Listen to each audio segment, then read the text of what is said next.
Hi class, it's good to be with you again. Our adults and kids are taking the same class together here for the first few weeks. So we're just going over very basic concept of writing down the music that we hear. So just to review from last week, we have all of these lines and spaces, and they are representing the notes or pitches or keys on a piano. Now all these lines and spaces together are called a grand staff. And that's a grand staff right there. Now I don't know about you, but having all of these lines and spaces together, it kind of gives me a headache. In fact, even while I was writing these down, I had to really think about where I actually was in correspondence with or in relation to this piano over here.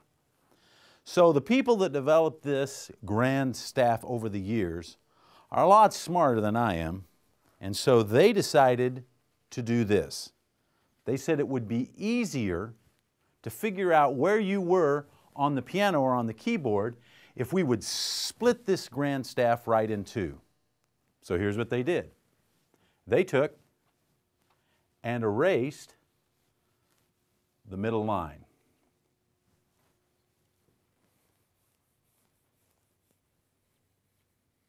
And just took it out.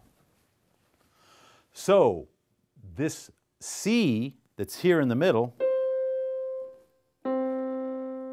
is called middle C, right in the middle of the grand staff.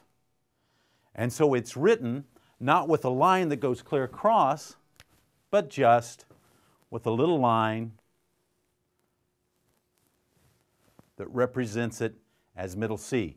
Now, I'm going to throw this out there. I don't know if this will be on our questions or not, but this little line that's here, that's drawn below this staff or above this staff, is called a ledger line. And it represents in here a middle C. So, the grand staff is now divided into two, and the top staff and bottom staff have a name. And we're going to tell you what they are in a symbol. So let's start with the bass staff down here, the 5 lines and spaces. It looks like this. It looks like a backward C. That's the symbol for the bass staff. Can we see that on there? Good. So this is called bass staff. This up here is like a backward S. And it's called the treble clef. So you have bass clef, treble clef. And I think this is called treble clef because the symbol for it's a lot of trouble to draw. So that's why it may be called that. So remember our lines and spaces. The first space here in the bass clef is, remember, its name of the alphabet is an A. And they go up from there.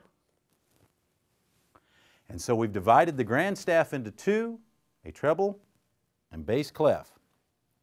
So over the next few weeks, we're going to be talking about steps and intervals and jumps. And pretty soon we'll start our ear training where you're going to have to, by ear, identify these different intervals that happen on the grand staff. Okay, let's answer those questions.